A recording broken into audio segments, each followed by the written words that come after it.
पश्चिम बंगाल भगवा रंग में रंग चुका है।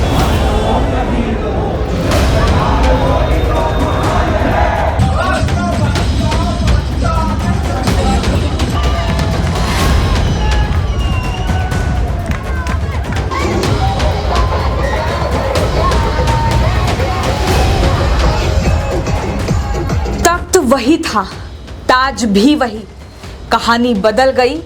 जो कल तक था हाकिम, आज उसकी रवानी बदल गई। ये दास्तां एक ऐसे राज्य की जहां पिछले 15 सालों से एक ही सियासी रंग हावी था, जहां सत्ता की कुर्सी तक पहुंचना विपक्ष के लिए महज सपना था। लेकिन वक्त की करवट ने ऐसा खेल दिखाया है, गढ़ मजबूत था पर अंदर से हिलाया है। मैं बात कर रही हूं पश्चिम बंगाल की, जहां अब सियासी पिक्चर पूरी तरह बदल चुकी है। बीजेपी ने उस किले को फतेह कर लिया है जिसे कभी अजय माना जाता था। ये सिर्फ एक चुनावी जीत नहीं, ये उस बदलाव की दस्तक है जो बंगाल की सियासत में नई इबारत लिखने जा रही है। दोस्तों, 9 में से 7 एग्जिट पोल्स में पश्चिम बंगाल में बीजेपी की सरकार बनती हुई दिखाई दी थी और अब वही एग्जिट पोल एग्जैक्ट पोल में तब्दील हो चुके हैं। लेकिन बड़ा सवाल यह है कि आखिर बीजेपी ने मिशन बंगाल पूरा कैसे किया? क्या ये सिर्फ एंटी इनकम्बेंसी की लहर थी या फिर कोई बड़ा सियासी मास्टर स्ट्रोक? क्या मुस्लिम वोट बंटने से टीएमसी को नुकसान हुआ? क्या हिंदुत्व और राष्ट्रवाद का नैरेटिव बंगाल में गेम चेंजर बना? क्या संगठन की ताकत और बूथ मैनेजमेंट ने पूरा खेल पलट दिया? आज के इस इलेक्शन स्पेशल वीडियो में हम इन्हीं सवालों के जवाब तलाशेंगे। पश्चिम बंगाल भगवा रंग में रंग चुका है। बंगाल की राजनीति जो दशकों तक लाल किले यानी वामपंथियों के कब्जे में रही, वहां आज भगवा लहरा रहा है। लेकिन क्या आप जानते हैं कि बंगाल में आई बीजेपी के सुनामी के पीछे सालों का संघर्ष और हार ना मानने वाला जज्बा छिपा है। एक दौर था जब पश्चिम बंगाल में बीजेपी का वजूद महज नाम मात्र ही था। बंगाल में बीजेपी के शुरुआती दौर पर गौर करें तो 2001 और 2006 के विधानसभा चुनाव में बीजेपी का खाता नहीं खुला था, यानी बीजेपी 0 पर आउट हो गई थी। 2011 में जब दीदी ने 34 साल की वामपंथी शासन को उखाड़ फेंका, तब भी बीजेपी बंगाल में 0 पर ही टिकी थी।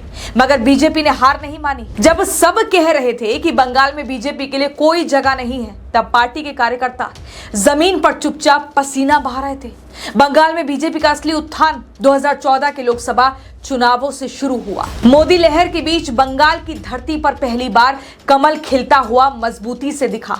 2014 के लोकसभा चुनाव में बंगाल में पार्टी के खाते में 2 सीटें आई, आसनसोल और दार्जिलिंग, और बीजेपी ने करीब 17% वोट शेयर हासिल किया। ये 2 सीटें महज आंकड़े नहीं थे, बल्कि इस बात का संकेत थे कि बंगाल की जनता अब एक नए विकल्प की तलाश में है। कार्यकर्ताओं में जबरदस्त उत्साह भर गया और यहीं से शुरू हुआ बीजेपी का मिशन बंगाल।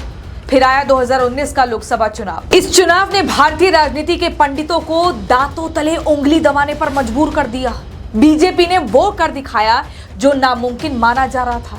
2019 के लोकसभा चुनाव में बीजेपी ने रिकॉर्ड 18 सीटें जीतकर सबको चौंका दिया। वोट शेयर में ऐतिहासिक उछाल आया, सीधे 40.25% का।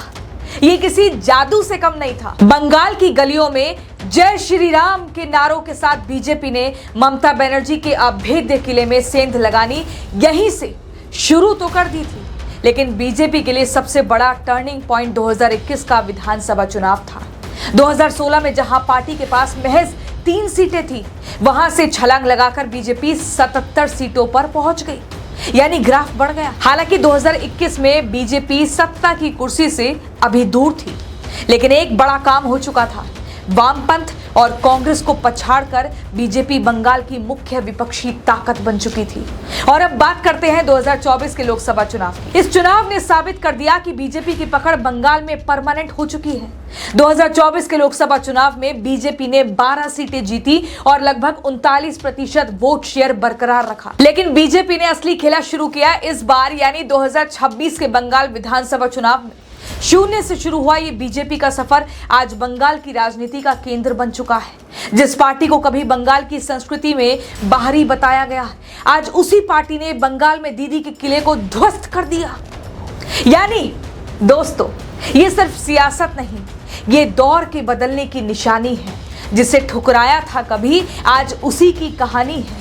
बंगाल विधानसभा चुनाव में तृणमूल कांग्रेस और भारतीय जनता पार्टी ने अपनी पूरी ताकत झोंकी थी।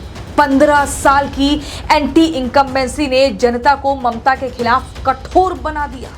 ममता के तमाम दावे और वादे धरे के धरे रह गए और बंगाल में कमल खिल गया। अब बीजेपी की जीत और टीएमसी की शिकस्त के पीछे क्या फैक्टर्स रहे, इस पर नजर डालते हैं। सबसे पहला पॉइंट है एंटी इनकम्बेंसी। जब सरकार लंबे समय तक सत्ता में रहती है तो एंटी इनकम्बेंसी अपने आप पैदा होती है। इस बार यही लहर भारी पड़ी। स्ट्रीट फाइटर की छवि के साथ सत्ता में पहुंची ममता अपने 15 साल के कार्यकाल के दौरान भ्रष्टाचार, हिंसा जैसे मुद्दों से घिर गई। बीजेपी ने इन मुद्दों को जनता के बीच भुनाने में कोई कोर कसर नहीं छोड़ी। यहां तक कि टीएमसी के चुनाव प्रचार संभालने वाली एजेंसी आईपैक पर भी घोटाले का आरोप लगा। भीड़ चुप थी मगर नाराज बहुत थी। फैसले वाले दिन आवाज बहुत थी। ममता की मुस्लिम तुष्टीकरण की नीति ने बीजेपी को वॉकओवर दिया और बीजेपी ने इसका भरपूर फायदा भी उठाया। बीजेपी ने पूरे चुनाव के दौरान ममता बनर्जी पर तुष्टीकरण का आरोप लगाकर हिंदू वोट बैंक को एकजुट करने की रणनीति अपनाई। संदेश खाली और आरजीकर मामले ने बंगाल की शहरी और ग्रामीण हिंदू मतदाताओं में असुरक्षा की भावना पैदा की। बीजेपी ने संदेश खाली आंदोलन का चेहरा बनी रेखा पात्रा और आरजीकर केस में पीड़िता की मां रत्ना देवनाथ को अपना उम्मीदवार बनाकर महिला सुरक्षा का एजेंडा जनता के बीच रखा।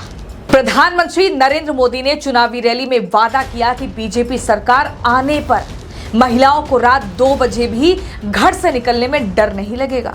इसके अलावा बीजेपी ने अपने चुनावी संकल्प पत्र में महिला सुरक्षा के लिए एक अलग स्क्वाड बनाने, हर मंडल में एक महिला थाना खोलने और पुलिस में महिलाओं को 1/3 आरक्षण देने जैसे बड़े वादे किए। वहीं चुनाव प्रचार में समान नागरिक संहिता और राम मंदिर के मुद्दे ने बंगाल के मध्यम वर्ग और मतुआ समुदाय जैसे समूहों को बीजेपी की ओर मोड़ने में बड़ी भूमिका निभाई।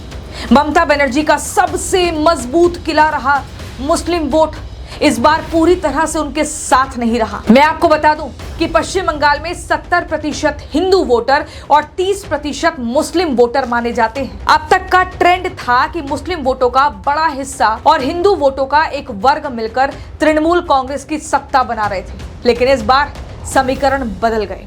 इस बात का पहले से ही अंदेशा जताया जा रहा था कि अगर बंगाल में मुस्लिम वोट बंटता है और हिंदू वोट एकजुट होता है तो इसका सीधा फायदा बीजेपी को मिलेगा। चुनाव नतीजों की तस्वीर यही कहानी बयां कर रही है। मोदी, शाह, योगी की तिकड़ी ने जिस तरह से हिंदुओं के मुद्दे पर टीएमसी को घेरा, जय श्री राम, बंगाल में काबा नहीं काली ही चलेगी जैसे नारों ने एक तरह जहां हिंदू वोटर्स को एकजुट किया, वहीं हिंदुओं के मुद्दे पर ममता बनर्जी की चुप्पी से हिंदू वोटर टीएमसी से दूर होते चले गए।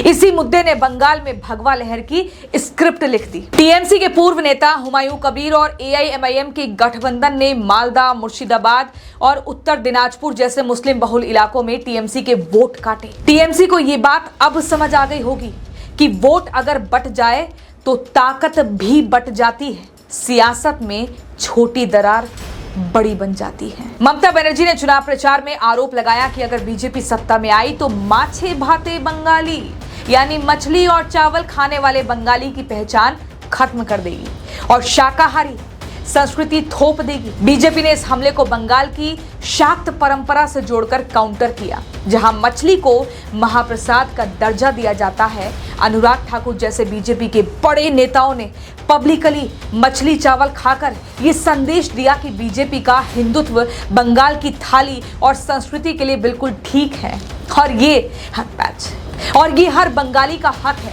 चाहे वो किसी भी पार्टी को वोट दे। दक्षिण बंगाल में परिजादा अब्बास सिद्दीकी की आईएसएफ ने युवाओं के बीच अपनी पैठ बनाई, जिससे ममता का एक तरफा वोट बैंक बिखर गया। दोस्तों, बीजेपी ने इस चुनाव को बंगाली अस्मिता बनाम घुसपैठ की लड़ाई बना दिया। बीजेपी का आरोप था कि ममता सरकार वोट बैंक के लिए घुसपैठियों को संरक्षण दे रही है। अगला जरूरी फैक्टर है एसआईआर के मुद्दे को बीजेपी ने डेमोग्राफिक चेंज से जोड़कर पेश किया, जिससे लोकल बंगाली हिंदुओं में टीएमसी के लिए नाराजगी बढ़ी। इस प्रक्रिया के तहत 90 लाख नाम मतदाता सूची से हटाए गए। जिससे कुल वोटरों की संख्या में भारी बदलाव आया। तृणमूल कांग्रेस ने इसके जरिए अल्पसंख्यकों और खास समुदायों को निशाना बनाने का आरोप लगाया और इसके खिलाफ सुप्रीम कोर्ट तक पहुंची। वहीं भाजपा ने इसे फर्जी वोटर्स का सफाई अभियान बताया। हालांकि ममता की कल्याणकारी योजनाएं जैसे लक्ष्मी भंडार लोकप्रिय थी, लेकिन तुष्टीकरण और भ्रष्टाचार के नैरेटिव ने इन योजनाओं के असर को कम कर दिया। मतदाताओं, खासकर महिलाओं ने इस बार सिर्फ कैश नहीं बल्कि सुरक्षा और सम्मान को प्राथमिकता दी। बीजेपी ने अपने घोषणा पत्र में भरोसे की वादा किया और टीएमसी की सबसे बड़ी ताकत को ही उसकी कमजोरी बना दिया। बीजेपी ने हर महीने महिलाओं को 3,000 रुपए देने का वादा करके आधी आबादी वोट बैंक को अपने पक्ष में कर लिया, जो ममता दीदी की योजना से ठीक 2 गुना ज्यादा है। वहीं बीजेपी ने बंगाल में अपने बूथ लेवल मैनेजमेंट को मजबूत कर टीएमसी को लगातार कमजोर किया। चुनाव के दौरान बीजेपी के चाणक्य माने जाने वाले अमित शाह लगातार बंगाल में डटे रहे और माइक्रो मैनेजमेंट की रणनीति बनाकर बीजेपी कार्यकर्ताओं को जीत का मंत्र दिया, क्योंकि जंग सिर्फ जोश से नहीं होश से जीती जाती है। हर चाल सोची जाए तो बाजी पलट जाती है। बंगाल में बीजेपी की यह जीत सिर्फ सत्ता परिवर्तन नहीं बल्कि एक लंबे सियासी दौर के अंत का ऐलान है। ये नतीजा बताता है कि अब बंगाल की राजनीति पुराने समीकरणों से आगे निकल चुकी है। जनता ने साफ संदेश दिया है कि विकास, सुरक्षा और पहचान की राजनीति अब निर्णायक भूमिका निभाने वाली है। ये जीत बीजेपी के लिए सिर्फ एक राज्य नहीं बल्कि राष्ट्रीय राजनीति में एक बड़ा संदेश है। ये जीत भी कहानी है, ये हार भी सबक है। जनता के फैसले में ही लोकतंत्र की चमक है।